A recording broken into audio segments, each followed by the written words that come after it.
Hello to all our Word on Fire Institute family and to all of those joining us on YouTube Live.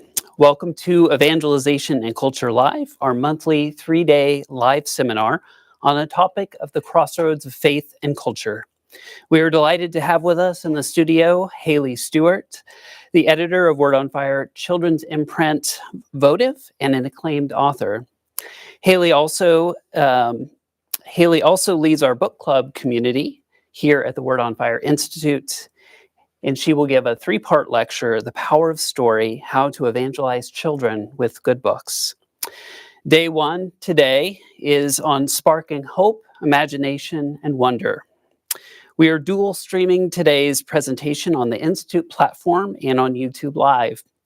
For those of you viewing from the Institute's platform, please open up the chat icon on the screen and introduce yourself, who you are and where you're from.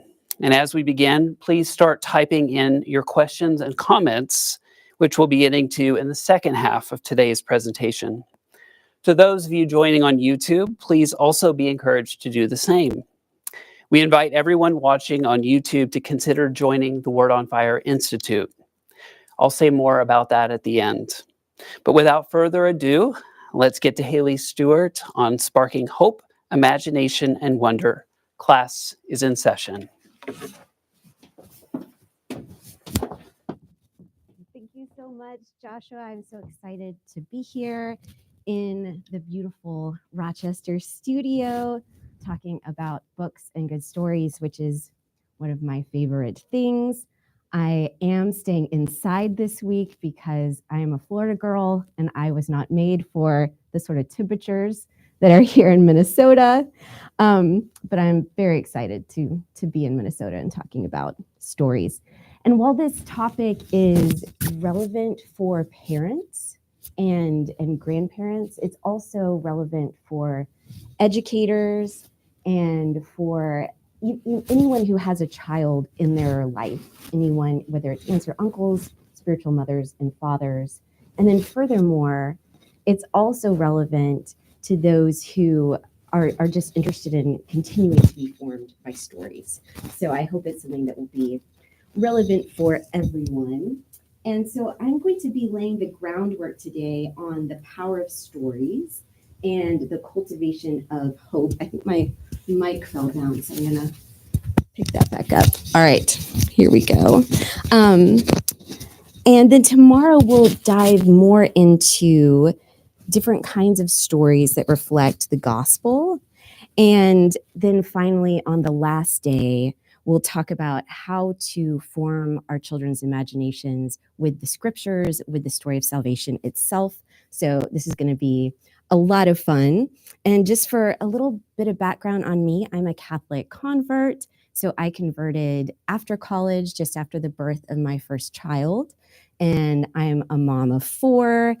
I love books and I love to write and I love good stories. So it's not shocking that I found my way to publishing. So I'm the editor of Word on Fire's children's imprint, as Joshua mentioned, which is just amazing. I get to what I like to call midwife stories into the world. So it's, they're not my books that I'm editing, but I'm helping give them life and bring them out into the world, which is such a fun thing to collaborate with authors and illustrators on. And then I also write children's books and books for grownups as well. So it's a bit of a dream job. And then I also get to host the Votive podcast, which might be something that this audience is interested in because it's all about forming the imaginations of our children through good stories and beautiful art. So let's dive in. I think that the main point of this whole talk today is that human beings are wired for stories. This is how we understand the world. We understand it through narratives, and it's simply how we're wired. So God made us to understand Him, to understand ourselves, to understand His world and our place in His world through stories. And I was giving a talk to college students recently, and one of them raised their hands and said, well, why did he design human beings this way? And I think it's because God is an artist. He is a storyteller.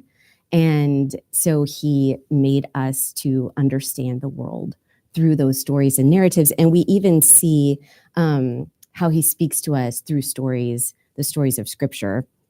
In Walking on Water by writer Madeleine L'Engle, it's her book about faith and art and the creative life. She's also the author of A Wrinkle in Time, which is you might find her name familiar, but she writes about story. I'm going to pull up this quote for you. It's stories, no matter how simple, can be vehicles of truth, can be, in fact, icons. I love that image of an icon. You're reflecting on it. It's pointing you to this deeper truth. She says, it's no coincidence that Jesus taught almost entirely by telling stories. And so I think that that's a beautiful truth, that God designs us to learn through stories and then helps us learn through stories when he becomes incarnate in the world and speaks directly to human beings. So I think we can look at this way of telling stories and how we can understand them and how it's different from perhaps just stating the facts. So consider this story. There was once a young man, and he went to his father and said, I don't want anything to do with you anymore. I want to take my money and go. And he goes off and pursues whatever he wants, spends his money on drink and women, and then finds himself completely miserable, hungry, tending to pigs and envious of the slop that they're given to eat. And he thinks, I'm so hungry. I could go back to my father and just be a servant in his house because they live so much better than I'm living now. And so he journeys back home. And while he's still a long way off, his father sees him and he gives his speech to his father. But instead of inviting him to be a servant, he invites him back into the family to be his son, and he celebrates his lost son coming home. And when we hear that story, that speaks to us in a different way than if Jesus had just sat down with his disciples and said, God really loves you. When you sin and turn from him, you just make yourself miserable. But if you come back to God, he will embrace you again. That's all true, but something different happens when we hear that story and we have that image of the father who sees his son a long way off. And we can even imagine he must have been looking for him, to have noticed him so far away. He's been waiting. And then to see ourselves in that relationship with God, it's a different kind of understanding the truth. And it's a really deep way to understand the truth. And so that's important for us to remember, that stories really speak to the human heart in a very, very powerful way. And you can think again in Scripture of the prophet Nathan coming to King David, and he doesn't come to him and tell him exactly what he did. Instead, he comes to him and tells him a story, tells him the story of the rich man who goes and takes another man's lamb. And the king is so distraught and upset, and he's able to see this sin in a way that he wouldn't have if he'd just been presented it outside of this story. So stories are the way that we understand who we are, who God is, and what kind of world that we live in. And so if we want to evangelize the world, we have to tell really good stories that are true and good and beautiful. And the very best stories really call us to conversion. They really point us to the gospel. Saint Jose Maria Escriva said, reading has made many saints. And we see that in the lives of the saints. We see how Edith Stein, Saint Teresa Benedicta of the Cross, was converted through reading. We see how Saint Ignatius of Loyola experienced a conversion as he was reading stories of the life of Christ and the saints, that this has a really powerful and transformative effect. So I want to talk a little bit about a couple of stories that have directly affected my faith life and my life in general, just to give examples of how this happens.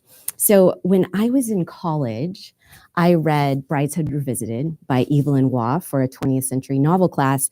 And I'd been delighted by the style of it and the humor of it, but I didn't really understand where it was going. And I'm not going to give too much away about the plot because we are about to read it in the Word on Fire Institute book club. So I don't want to spoil anything for you. But it's about the lost sheep of a historically Catholic family in England, the wealthy Flight family. And it's told by their friend, the agnostic Charles Ryder, who's kind of trying to understand all of this Catholic stuff. And there's a moment towards the end of the book where a character who's been really far from the church comes home and receives sacramental grace.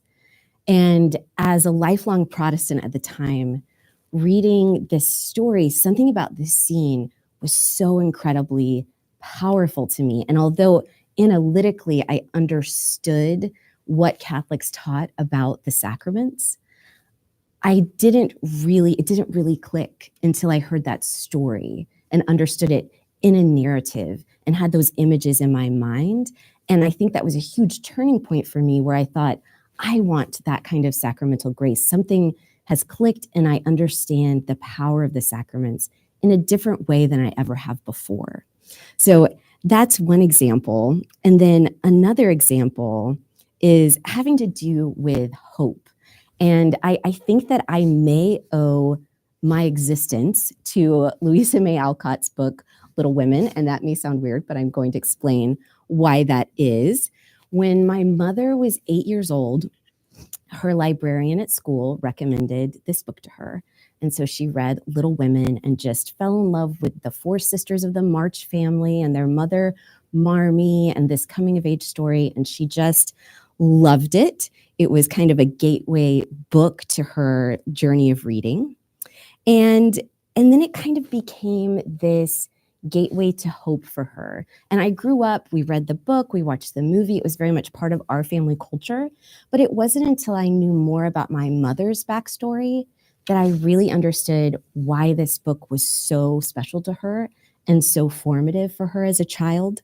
So my mother and her siblings' childhood started off very peaceful and very happy. But my grandfather, like many men of his generation who had experienced trauma in the war, had addiction issues that really were painful in the family. And then my grandmother was having severe mental health crises. And so that happy family experience really dissolved for my mom and her siblings for many years and made her wonder if she ever wanted to get married, if she ever wanted to have a family. But she had this image in her mind of the March family and of their mother, Marmee. And in a time where her parents couldn't really be what she needed, she had this image of what family life could be. And that really instilled this sense of hopefulness that I think helped her overcome her fear and hesitation to start a family and to see that I could be the Marmee in my family. I could really pursue this for my children. And she succeeded in that so beautifully. And so I love thinking about how that story, in 1960, a little girl reads a book that the librarian tells her to. And then now I'm here and my brother's here and my children are here. And it just gives that sense of hope that there is something true and good that is to be pursued, that can kind of transcend the suffering and the darkness that we all experience and face in our lives. So that brings me to talking about what kind of story are we in? I think this is one of the most important questions that we should help our children to answer and give them a sense of. What kind of story am I in? What kind of world is this that I'm existing in? And is it one just of chaos, of kind of meaninglessness? Is there a reason I'm here? Or is it this world that's really, its foundation is in the love and goodness of God, and it's filled with gospel hope? What kind of story are we in? I think this is so important because our children are going to be confronted with darkness and evil and sin. These are parts of the human experience. These are parts of our world. But do they end up believing that the darkness is ultimately triumphant? That's the problem. And I think that's where good stories come in. But simultaneously, you could have a story that's powerful, but is a bad story. And I think of something like George R.R. Martin's Game of Thrones series, where in that world, it's really all founded on power It is not a world that's moved by love or sacrifice or virtue. And really that it ends up being this kind of meaninglessness and this chaos. And so if that's the framework that our children have to consider the world that they're in, that can be really damaging. And you could compare it to something like Tolkien's The Lord of the Rings, in which there is evil and there's darkness, there's death, there's sin, there's suffering, there's uncertainty. And yet the final chapter is not one of defeat. The final chapter is one where hope and friendship and sacrifice and love end up being triumphant. And so I think that if we're formed to understand the world that we live in and the story that we're in as a story that ends with hope, then that's really, really crucial to our children's lives. So to consider what kind of framework are they imbibing, in the kind of stories that they're given. And I want to stay here on this topic of hope for a minute or two, because I think that despair is probably one of the most pressing issues for young people. I've got, as I said, I have 4 children. Some of them are teens or just entering their teen years. I still have a little one. But what I'm seeing so much in young people today is this sense of despair, the sense of there isn't any point to fighting any of this. It's just all going up in flames. And of course, there are bad things happening in the world, as there has always been. There have always been evil and darkness and all of these things.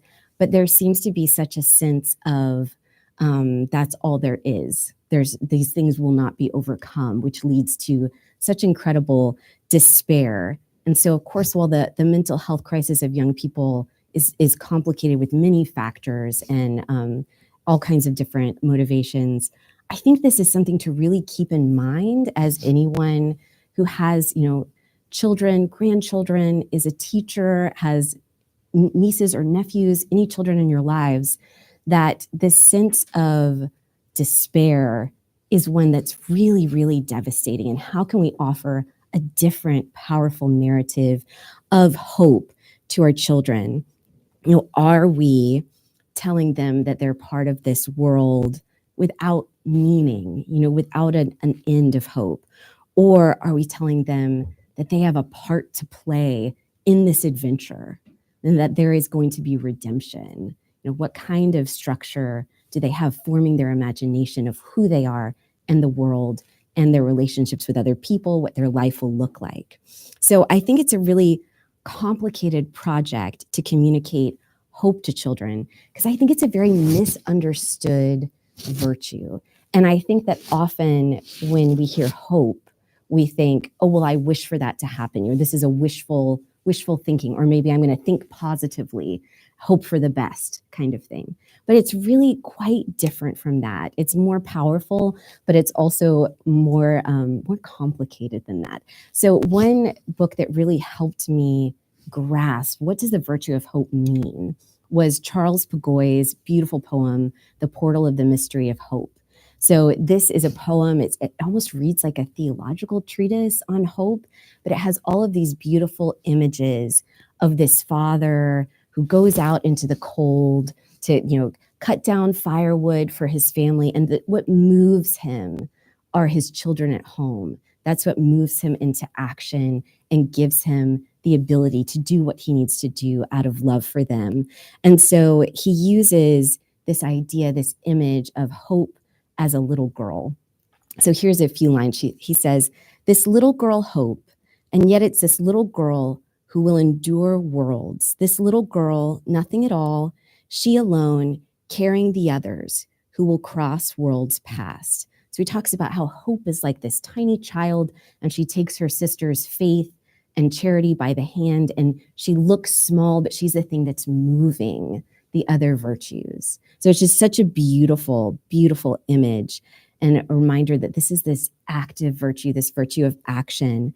Another great resource on hope is Joseph Pieper's his Faith, Hope, and Love book. So it's beautiful. It's a little bit dense. I had to read through it slowly and a couple of times to really grasp it all. But he talks about how the Christian life is this pilgrim life. It's this not yet. We're on the way. He calls it the status viatoris, the condition or state of being on the way. So we're moving towards something that is not yet completely fulfilled. And so I think this is important to keep in mind when we're thinking about that virtue of hope, that it's moving us towards this thing that's not fulfilled. It's much different than just hoping for the best or wishful thinking, but it's trust in God that this will be fulfilled.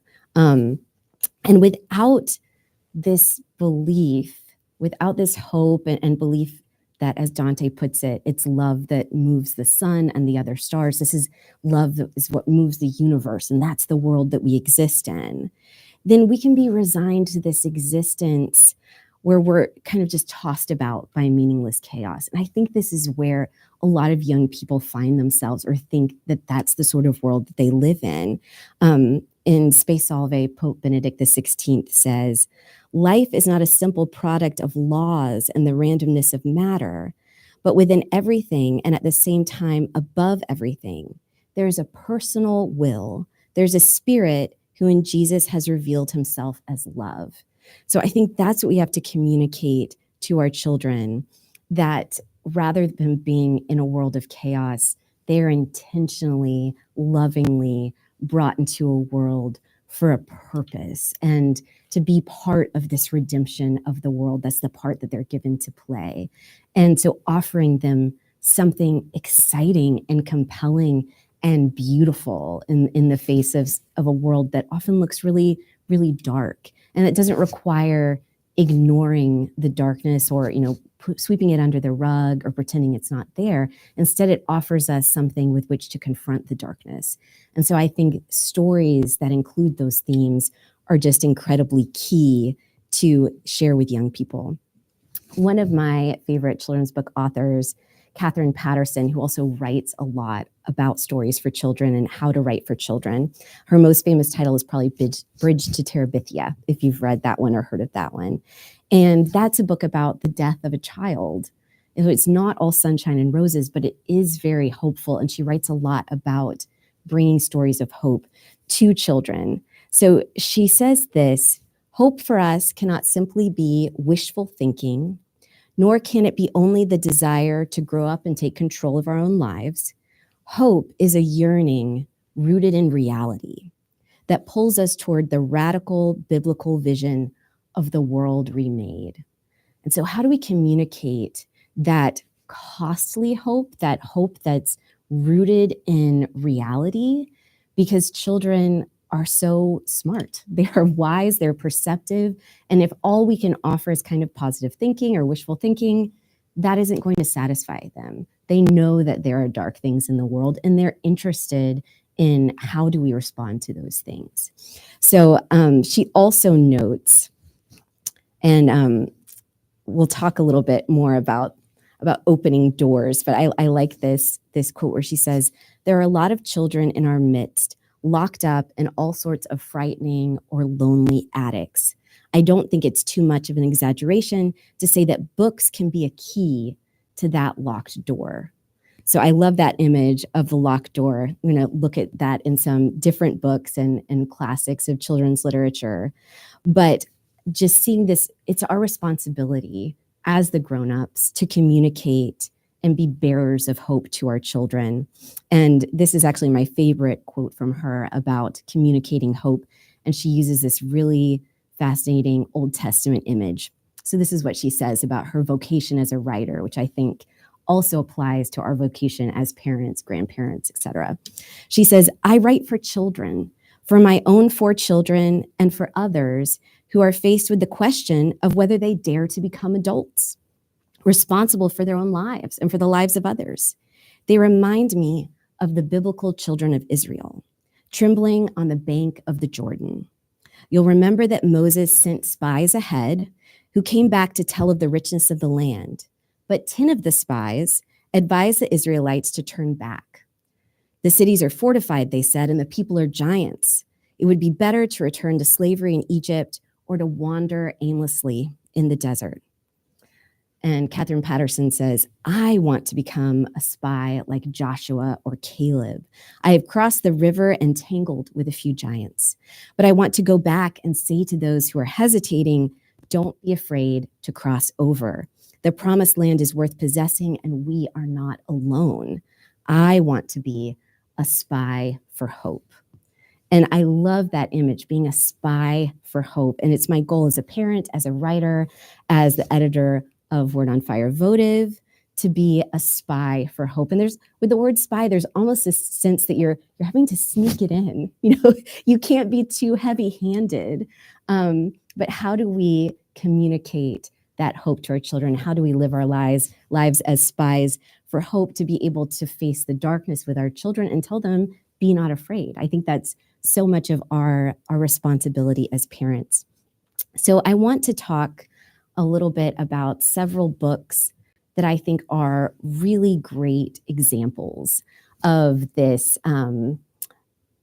this hope, communicating this hope, books we can read with children that I think are just as enjoyable for grown-ups as well. I love to reread all of them. So one of them that I think really embodies this project of being a spy for hope is The Door in the Wall by Marguerite D'Angeli. And so this is a title that it's a classic, but I hadn't read it until a couple of years ago. My daughter Gwen had read it in her classroom, and she came home and she was raving about it and told me all about it. So I picked it up from the library and was just enchanted. So it's a classic middle grade novel. And it's about a boy named Robin who's living in medieval London. And there's been a plague that's come through. Robin, his legs are paralyzed due to his illness. And so he's very distraught. He's being cared for by a monk called Brother Luke because his parents have been away when the plague came through. So they were not there to care for him. And he's so frustrated by his loss of mobility, and he's devastated because his dream was to become a knight, and now he won't be able to accomplish that. And so all his dreams are in ruins. And he's journeying with Brother Luke to a castle where he's going to wait for his family when they return from the war. And Brother Luke ends up encouraging him and helping him and teaching him different things, teaching him how to whittle, teaching him how to swim, all kinds of things that are helping him get out of this distress and this malaise. And Brother Luke explains, Robin, you have to find the door in the wall. And Robin doesn't necessarily completely understand what that means at first, but he comes to understand what Brother Luke is getting at, that you have to find a way to overcome these challenges and obstacles and suffering. You have to find a way to find hope and to move out of yourself into something else. And so with Brother Luke's guidance, he begins to be able to experience this hope and experience good things in his life again. And the monk reminds him, reading is another door in the wall. This is another way that we can move from despair to hope. And so Robin starts reading all kinds of good stories because that is something he can do while he's recovering in bed. And as the story progresses, the castle where Robin is waiting becomes under attack.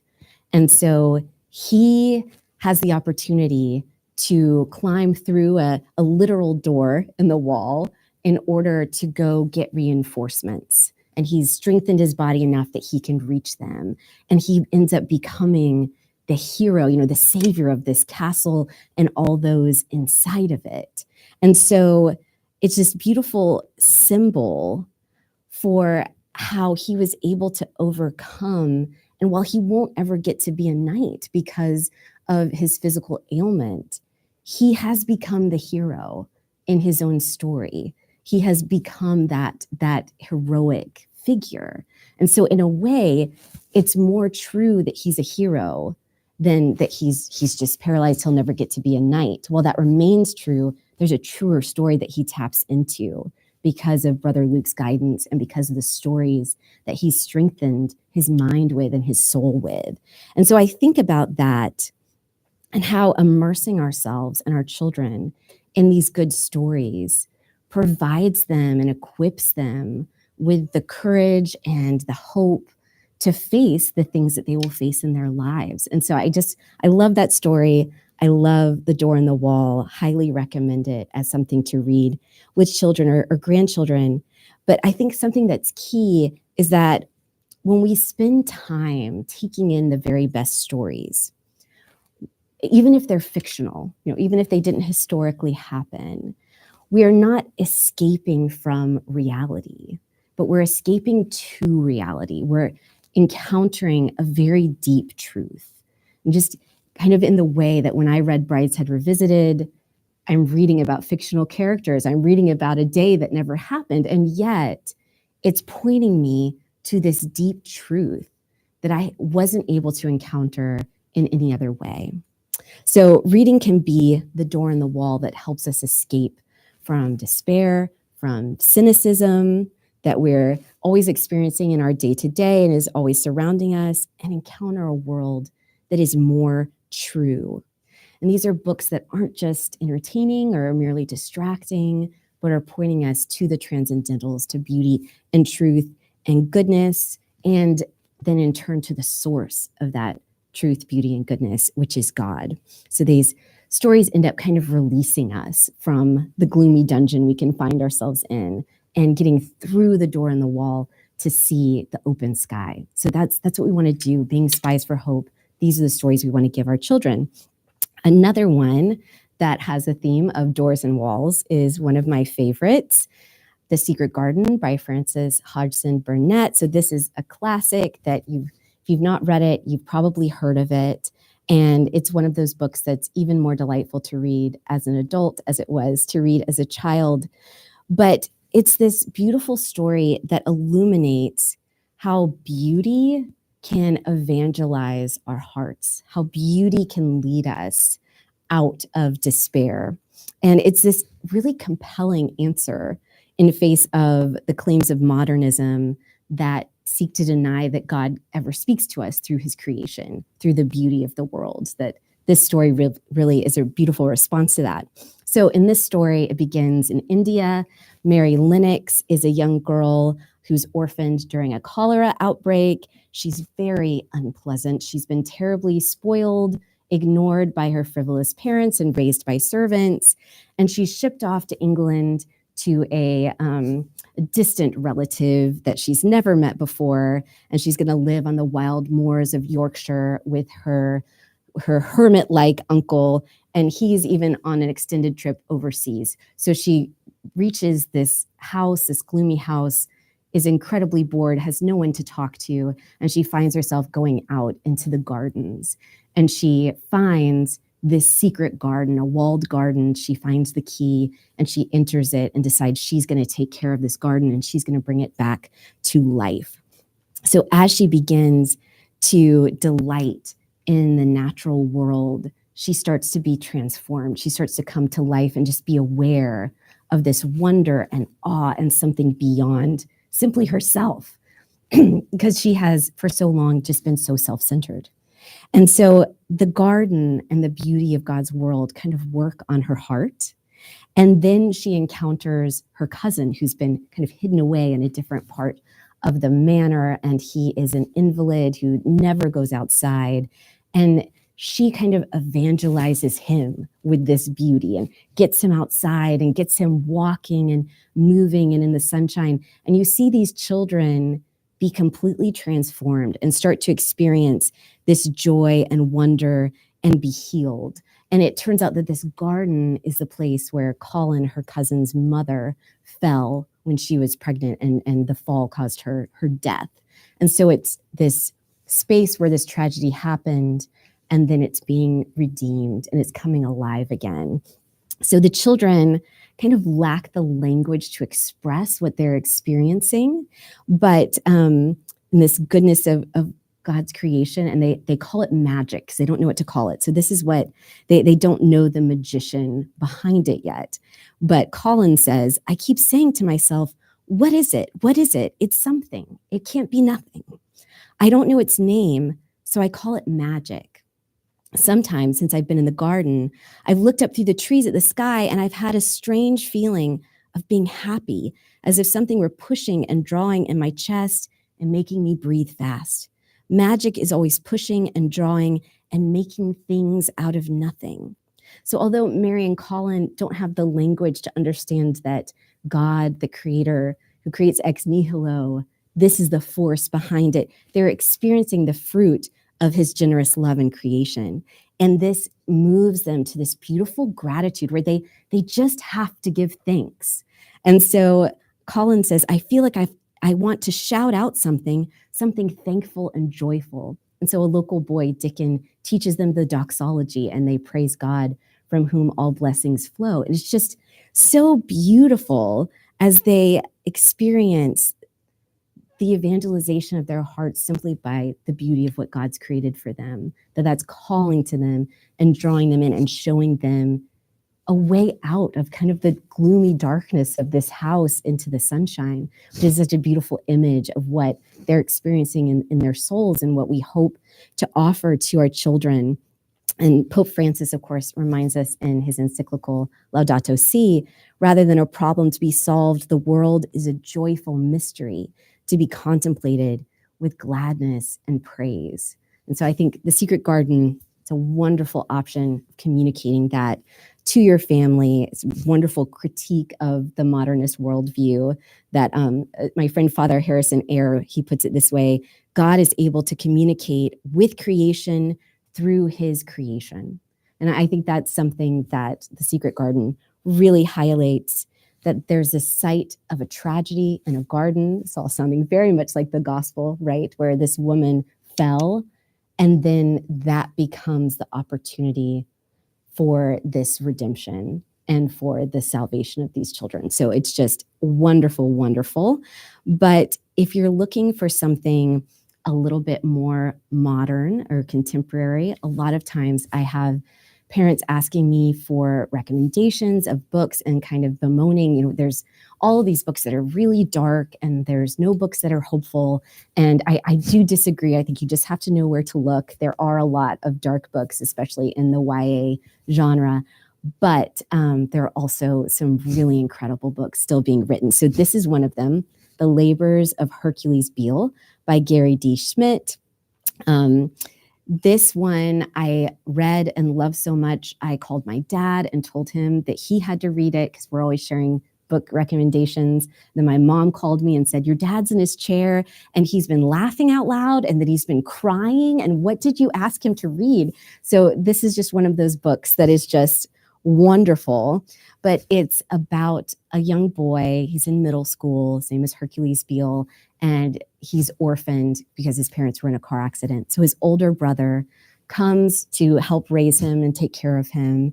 And Hercules is just really stuck in his grief. And he gets a new English teacher who he immediately doesn't like. He's kind of a tough ex-military type. But his teacher starts the class on a unit about Greek mythology, and he assigns each of the students a particular assignment just created for them. And Hercules' assignment is that he has to carry out the 12 labors of Hercules, but in his life. So for instance, instead of fighting the Nemean lion, Hercules finds this abandoned house full of feral cats, and he has to go in there and get all the cats out. So there's some of it's just comical and fun as he's going through these labors, but they get more serious and they become a way for Hercules to tangibly work through his grief over losing his parents and to come out the other side of this and have a community around him. And it's just absolutely beautiful. It's so hopeful. It's so fun. And I think it also highlights how, for him, the story of Hercules is helping him move through, just showing the power of stories to help us process grief, suffering, evil, all the things that our children are going to face in life and are going to accompany us and spur us on and help carry us through. So I love that one. Another recommendation for a recently released book about hard-won hope is by Daniel Nayeri, and it's called Everything Sad is Untrue. It's a beautiful book. It's labeled young adult fiction, but I mean, I loved it. Any grown-up would love it as well. But it's autobiographical about the author's experience immigrating to the United States after escaping from Iran with his mother and sister due to their conversion to Christianity. Their family was in grave danger. But the whole thing is written from the perspective of his 12-year-old self. So it's very creative. It's very, very different. I loved it.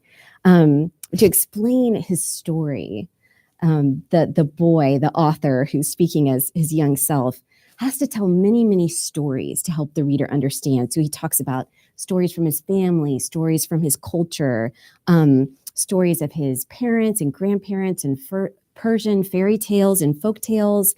And he keeps coming back to Scheherazade and the 1001 Nights and talking about how stories are keeping us alive. How do they keep us alive and help us stay alive and survive through suffering?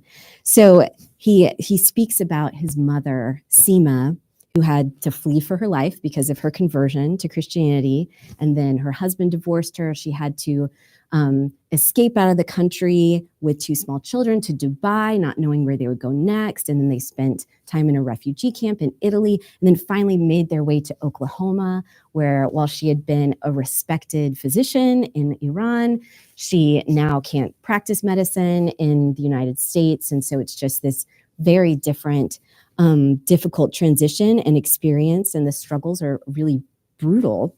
But the author presents her as the hero of the tale because she believes this story of hope so strongly that she is able to make it happen for her children and in their lives. And it's just an incredible book. But I want to read this short passage where the author is describing his mother. And he says, "I don't know how my mom was so unstoppable despite all that stuff happening. I don't know. Maybe it's anticipation.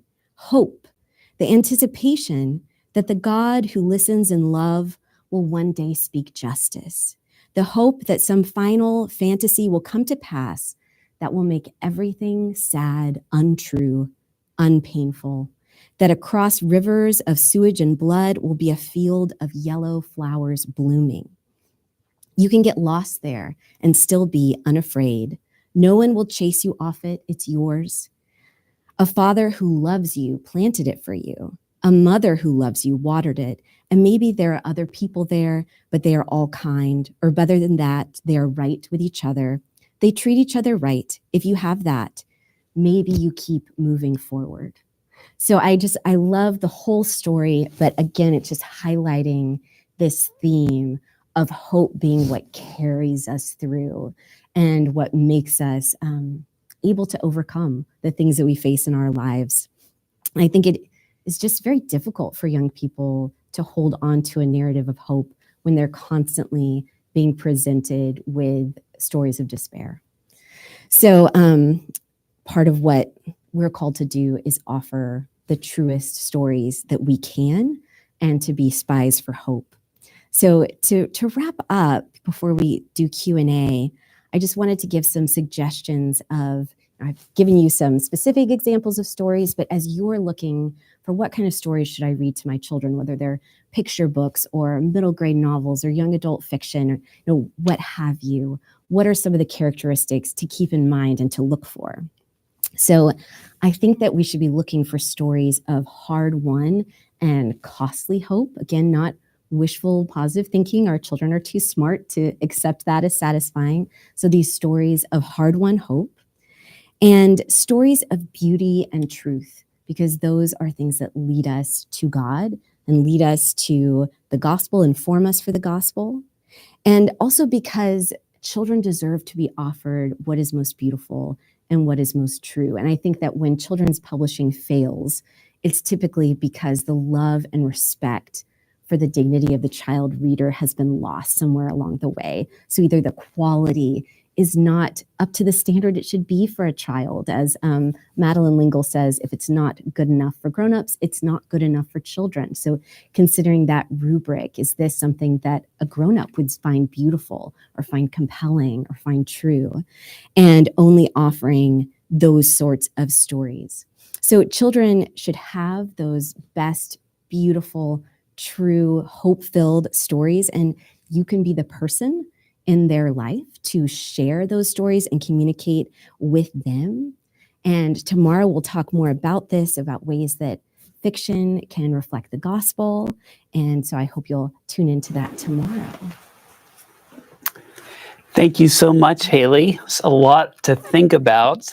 Just a reminder, I'd like to reiterate to those who are joining us on YouTube, if you haven't had a chance yet to type in your questions or comments, please feel free to do so. So we do have a number of wonderful questions from our listeners. So the first question is from Thomas and Hannah from the Word on Fire Institute, and they ask, what tips do you have for writing about difficult or painful topics like loss, trauma, or grief for children in an age-appropriate way? So you shared some ideas of, books and other resources that would be really good for that. As a writer and as an author, what would you have to share? That's a great question, and I will talk a little bit more about stories that deal with evil tomorrow, but I think that keeping in mind that sense of respect for the child and love for the child who's going to be reading that story. So respect for the child means acknowledging the truth, that there are really difficult things in life that all of us will experience. So loss, death, grief, suffering, all of these things are real, and the child is already afraid of those things. We don't have to they're very aware of there being darkness in the world. And so when we fail to acknowledge that and kind of dismiss it because it makes us uncomfortable to talk about death, or it makes us uncomfortable to talk about grief, and we don't want that uncomfortable feeling, that isn't helping our children, because they still have that sense of, this is real, I know it's real, and they're not having a way to work through that. How do I face it? And so I think respecting the child reader by acknowledging the truth that sometimes we live in a dark world. And I think that's important for children to see acknowledged, and that actually makes them feel safer. And then also a love for the child reader, that you're not going to give them more than they can handle, right? So there's ways to express difficult things without traumatizing your child reader. And so I think about, there was a book I read as a child that really impacted me. Is one of the American Girls stories. And it was about Addie, who is a slave in the American South, and she is escaping slavery. But before that happens, she's in the tobacco fields. She's taking caterpillars off of the leaves, and she's distracted because her brother and her father have been transferred to another plantation, and she's devastated. And so she misses some of the caterpillars, and the overseer makes her eat them. And I just remember as a little girl just feeling so the injustice, the disgust, the helplessness that she must have felt. And now as an adult, I look back and think that was such an effective way to communicate to a child something that is very, very distressing, without making it a scene that's so traumatic that they're never going to recover from it. I found it that's a really good balance of how do you communicate all of these complicated things in a way that's not going to traumatize the reader, but is going to acknowledge and help them understand that kind of darkness. So I think that the respect for the child and love for the child, when you work from those principles, I think you end up finding that right balance. Yeah, that's really helpful. I was thinking about, as Catholics, how much our sacramental imagination informs everything. And really, the sacramental imagination is seeing things as they are, right? Mm-hmm. Seeing the depth dimension to reality, that there's more than what we see on the surface. So I was wondering if you could speak to those three transcendentals that you mentioned at the beginning, that is beauty, goodness, and truth, and why it is important to hold all three of those transcendentals together in order to communicate something in a way that is going to do justice to each of those, as well as to the person reading the book. Mm-hmm. That's a great question. I'm probably going to paraphrase this completely wrong. So if Bishop Barron watches this and says, that's not what I said, my apologies. But I seem to remember him speaking about how beauty is a transcendental that the culture is the most open to. So when we use beauty as the entry point, most people are still drawn to that beauty and open to that beauty. And so that moves us towards God. But then from there, we have to move into truth as well, which as a culture, we're a little bit more uncomfortable with. We want there to be lots of truths. And so then that is giving the beauty this depth and reality and anchoring it into what's real, and then moving us into goodness, which is what as a culture we're most resistant to anyone telling us how we should live, and showing how that beauty is pushing us into truth rooted in reality and is moving us into an understanding of how we ought to live and what that can look like. So I think that can often be like our trajectory through those things. And in books for Word on Fire Votive, we're always trying to find the most beautiful illustrations, use the most beautiful language that's going to draw the child into a truth to be presented. And then that then draws them into how they're going to live and navigate the world. No, that's really great. We actually have a question that is a great segue to the next topic, which is, can you walk us through the process? This is from Sylvina, our leader for art for Evangelist Community, so very appropriate. Here at the Word on Fire Institute. She asks, can you walk us through the process of how you go about choosing an illustrator once you have the text of a story, and how you work to combine, again, beauty, truth, and goodness within the aspects of how the illustrations really show the beauty of the truth. Absolutely. Well, that's one of the most fun parts of my job, is getting to pick out illustrators. And I collaborate with the design team, and we toss names back and forth and compare different styles to see what we're going for. And typically, one thing we're looking for is a style that's distinctive and that the child can see is really intentionally created out of love for them. And so I think that is key to the child's experience, that this was made for you by a real person, not by artificial intelligence, and that this style is distinctive to this artist. So what you're getting a particular gift from a particular person. And so then we'll often just compare different styles to see what we think would work the best. We often work with illustration agents and kind of send them ideas of what we're thinking about, and then they send us names and we look at those. So it can be, sometimes it's a quick process, sometimes it's a very long process. We're still hunting for the right person, but it is just having things of beauty that a child is going to want to sit and they're going to want to soak it up. They're not just going to want to flip to the next page, but they're going to want to take in that image and let it live in their imagination. That's really our hope. It's wonderful. Thank you.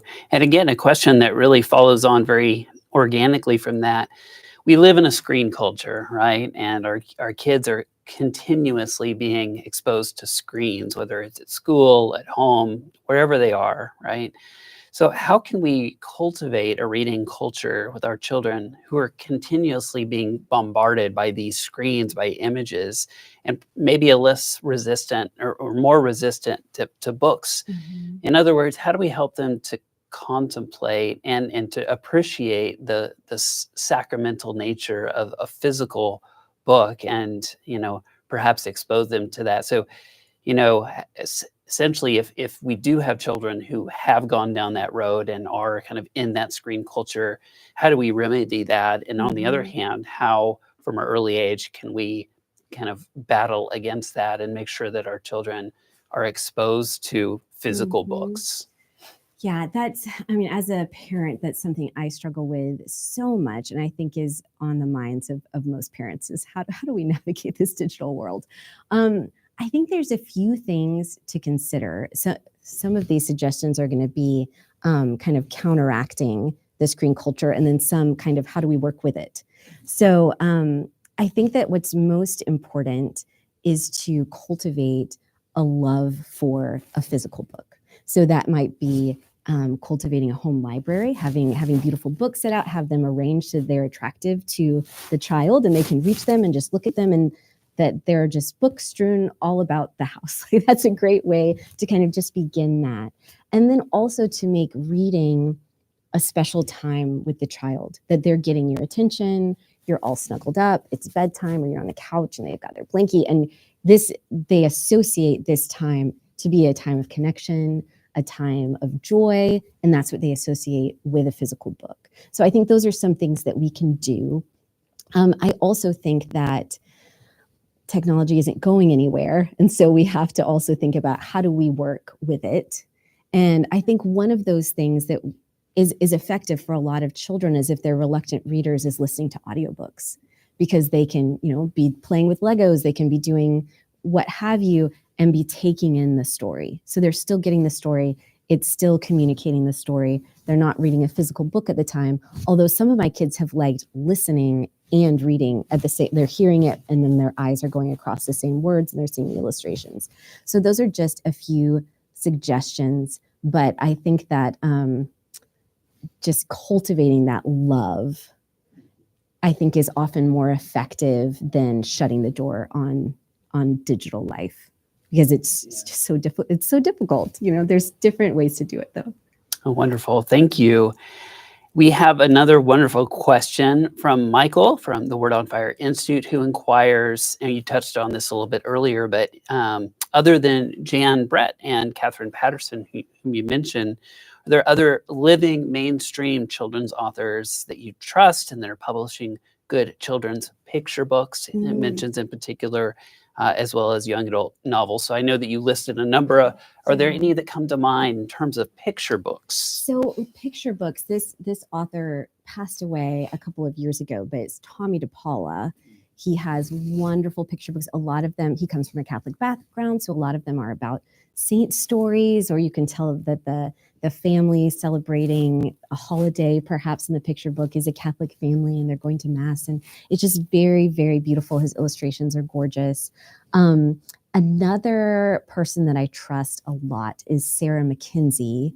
So she has a podcast and online community called the Read Aloud Revival, and reviews a lot of books and just has fabulous taste, and then started a publishing house. And she has released a few picture books and now is moving into chapter books and young adult. And then, of course, I have to plug Word on Fire Votive. We have some wonderful picture books, wonderful small chapter books, and we're moving into books for the older crowd. So Word on Fire's bookstore, Waxwing Books is the name of Sarah McKenzie's publishing imprint. I think that their books are lovely. And Tommy DePaula are ones that are at the tip of my tongue. Wonderful. Thank you. We have a question from Nell, who asks, do you find that middle school boys versus girls desire different heroes? She mentions that her oldest son enjoys books with girl protagonists, but her middle son just gets a lot more cooties vibes, as she puts it, going on. So what has been your experience with that? Yeah, so I only have one son, and he is kind of happy to read all kinds of different protagonists, all kinds of different books. So I haven't experienced that necessarily personally, but I do think there is a certain kind of child that's going to gravitate more towards a protagonist that they relate to very closely. And I think that when there's that, we should do two things. We should make sure that we're giving them books they're compelled by and engaged with and excited about to keep that love of reading. But we should also encourage them to keep reading other kinds of stories, because it is so important to be able to place ourselves in another person's experience and to see similarities with them, even though they might look very different from us or have a very different background. I listened to an incredible lecture by Cornel West about his love for Jane Austen and how much he related to her characters. And I just loved that that's such an example of very different people, very different parts of the world, different experiences, different time, it's hundreds of years apart, and yet being able to relate to Anne Elliot from Persuasion or Fanny Price from Mansfield Park. I think that's a really important skill to cultivate in ourselves and in our children, to be able to engage with something, with a protagonist that isn't exactly like us, and still find that human experience and the virtues of that character. Yeah, and wouldn't you say that would enrich our ability perhaps to empathize or to understand people with whom we engage on a regular basis? I think absolutely that's the case. I will add the caveat that I think there has been a trend in recent years towards female protagonists, which is kind of a correction of there being primarily male protagonists in children's literature. But I think there's been a little bit of an overcorrection where now that's become such a trend that it becomes a little bit more difficult to find recently released books with male protagonists. So I think that will naturally kind of balance itself out. But I do see that as a genre that we need more of. We need those kind of middle grade, young adult with the male protagonists as well as ones with the female protagonists. Great, thank you. Okay, so we have a deep theological question here. Tom asks, Bishop Barron has drawn attention to the work of René Girard, great philosopher and literary commentator. And the Institute has just published an excellent introduction to Girard's mimetic theory, I Came to Cast Fire, by Father Elias Carr. And so this person asks, what role do you think mimesis, or in other words, imitation, plays in stories that point towards truth, beauty, and goodness, the transcendentals, and how these can draw children and adults into positive imitation as opposed to bad stories, which tempt us towards bad imitation? Sure, it's a great question, and I won't pretend to be an expert Girardian. I'm definitely not. But I'm thinking about Aristotelian philosophy, where there's this sense that we need exemplars to show us the virtuous way. And I love Jane Austen, so I'm always bringing her up. But I think that her characters do that so well, where they're very human characters. They have flaws. We see them struggling. They're not perfect. And yet we see them striving towards virtue, and we see them developing virtue perhaps through their community that's kind of spurring them on and helping them mature. And in turn, we can imagine ourselves on that pathway. So I think so much of it is expanding the imagination to see ourselves on that journey, which I think is something stories about saints do for children, for example. Like they're reading stories about the saints, it makes them think, well, what would I be the patron saint of? What am I going to be called to do? Can I imagine myself as a saint? And so I think that providing those sorts of figures is really key, which doesn't mean that they all have to be good figures in a story, or else you wouldn't have much of a story if no one's ever doing anything wrong. But offering those characters, I'm thinking of like my mom loving Marmee from Little Women and really wanting to embody her virtues when she became a mom. But those are the sorts of things that we can really latch onto in good stories. Great, thank you. We have a question from R. Strauss from YouTube, who asks, Haley, I have a friend recommend Redwall by Brian Jacques the other day. Are you familiar with this book series? And if so, do you have any thoughts on whether that might be a good book that would feed the Christian mind?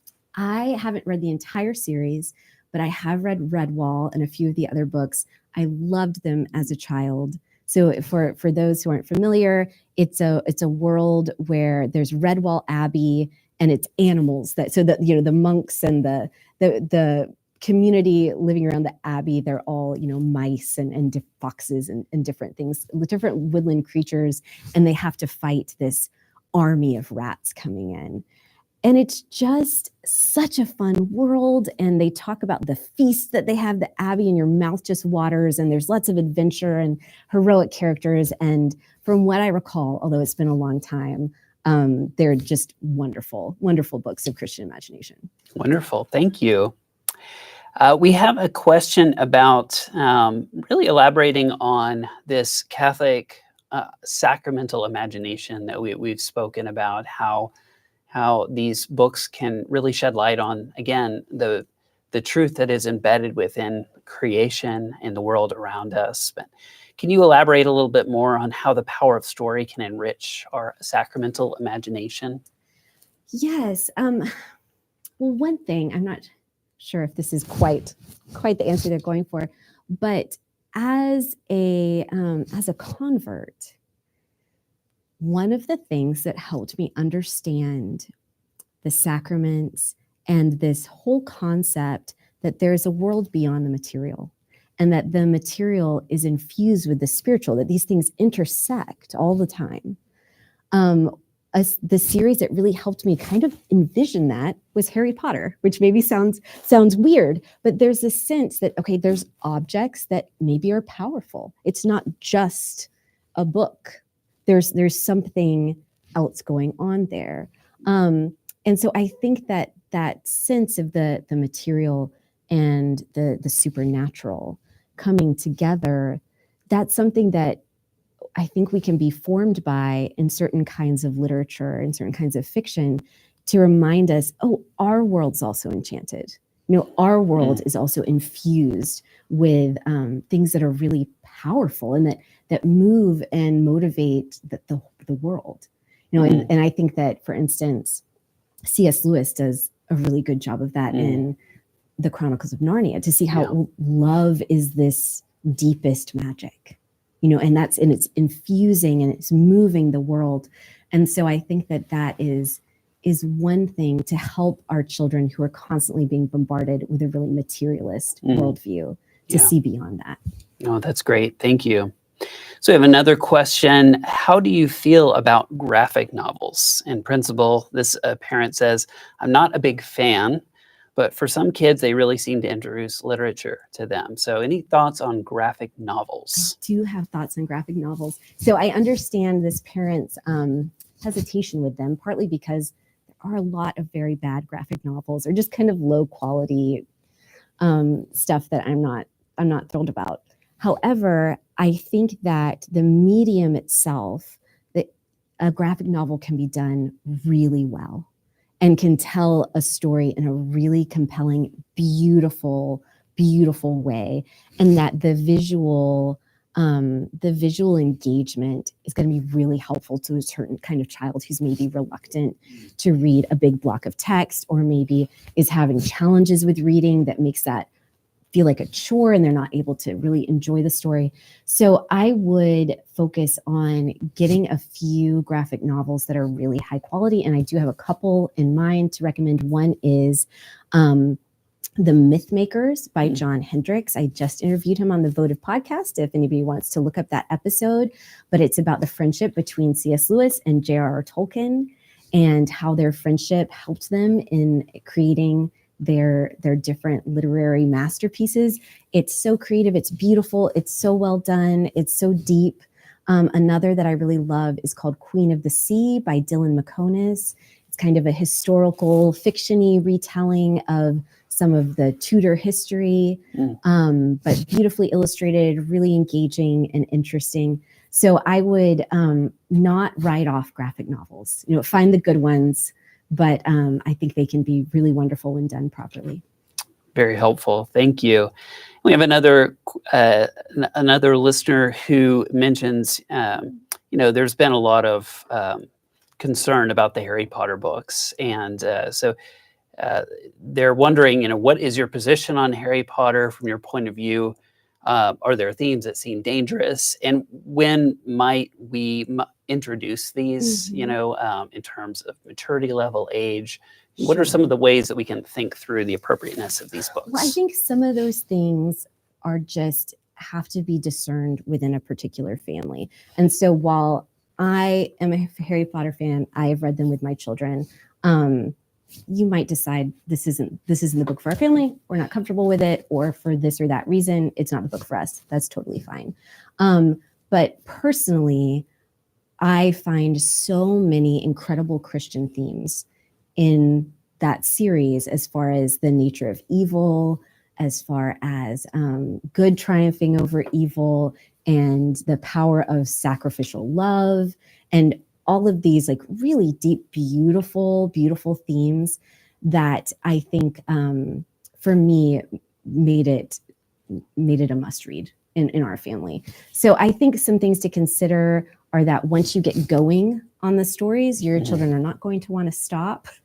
So you can do one of two things. You can either kind of read the stories one a year as your child gets to be the same age that Harry Potter is. That's one thing I've done with my children, where we do one each year. Or you can kind of wait till they're a bit older and read them all together. But up to your family's discernment about whether it's a good choice. Yeah, absolutely. Okay, so everybody loves lists of books, right? So we actually have a couple of questions kind of getting at this. Where can parents, grandparents, anyone who has young children and older children find some good lists of books? And where might you recommend that people find these? Well, one, I would recommend Sarah McKenzie's Read Aloud Revival. She has tons of fabulous book lists, and I trust her completely. We also do have a Votive list of recommended reading. I think there's 137 titles or 179 titles, something like that. Okay. And we have them broken up according to, board book, picture book, middle grade novel. So you can kind of see the ages there. So you can find that on the Votive website, on Word on Fire's Votive website, if you're looking for a list to download. Great. So just a reminder, check out Word on Fire Votive, and you can find a wonderful list of books there. We have a question here that I think you'll enjoy answering. Haley, for our guests who are not yet familiar, can you explain the Saint Seraphina series? Yes. So the Sister Seraphina Mysteries are they're a series that I wrote. There's 3 that are out and 1 that will be published soon. But they are a series about mouse nuns, an order of mouse nuns who live underneath English writer G.K. Chesterton's house, and inspired by Father Brown, start solving local crimes and mysteries. And they run a little school for village mice and have these little adventures. So there are 3, and Pauline Books and Media has published them. And the idea came to me in a dream, so I was legally obligated to write the stories. A lot of good ideas come in dreams, for sure. Can you remind our listeners about some books and novels for young adults that you mentioned throughout the seminar, just to refresh our memory on that? So the 2 that are contemporary are The Labors of Hercules Beale by Gary Schmidt. And he's written several books. I have not read all the others, but I've heard wonderful things. The other is Everything Sad is Untrue by Daniel Nayeri. He also has written a fantastic historical fiction book that came out last year called The Many Assassinations of Samir, the Seller of Dreams. So kind of a long title, but is really wonderful. And then the classics I mentioned were The Secret Garden and Little Women and The Door in the Wall by Marguerite d'Angely. Wonderful. Well, thank you so much, Haley. It's been a true joy. To be continued. For those of you who are watching on the Word on Fire Institute platform, we will see you again tomorrow and Wednesday as we continue our conversation on the power of story, evangelizing children with good books. For those of you joining us on YouTube, I hope you will go to institute.wordonfire.org. That's Institute Word on Fire, all one word, .org right now to become an Institute member. You can sign up for a free 30-day trial, catch all the seminars we've already done, explore our online courses, and join one of our many online communities, including our book club community. Join us in this conversation. I hope to see you there. We'll be back here tomorrow, right here in Rochester. We'll see you then, and God bless you all.